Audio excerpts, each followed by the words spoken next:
6 करोड़ 50 लाख साल पहले एक ऐसा डायनासोर पाया जाता था जिसका शरीर किसी टैंक की तरह अभेद और मजबूत था। इस डायनासोर का नाम एंकिलोसोरस था। यह विशालकाय शाकाहारी डायनासोर था जो कि क्रीटेशियस युग में पाया जाता था। एंकिलोसोरस पृथ्वी पर अंतिम प्रकार के डायनासोर में से एक था। यह सबसे प्रसिद्ध और खतरनाक डायनासोर टायरेनोसोरस रेक्स का समकालीन था। क्रीटेशियस इन दोनों विशाल डायनासोर की लड़ाई की आवाज़ों से गूंजते रहते होंगे। एंकिलोसोरस डायनासोर का शरीर हड्डियों के वजन से ढका रहता था। इनकी लंबी पूंछ के अंत में मजबूत हड्डियों के गोलाकार पिंड थे जो कि एक खतरनाक हथियार का काम करते थे। अपनी पूंछ के वार से टीरेक्स को भी घायल कर मार डालते थे।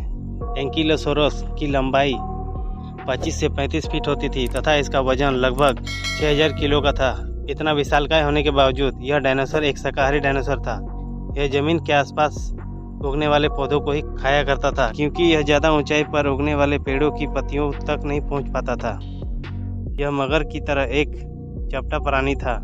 जिस तरह मगर की लंबाई तो अधिक होती है परंतु वे आकार में चपटे होते हैं, ठीक इसी प्रकार एंकिलोसोरस भी ऊंचे पेड़ों तक नहीं पहुंच पाता था। अपने पैरों पर खड़े होकर यह केवल 5 फीट ऊपर तक ही पहुंच पाते थे।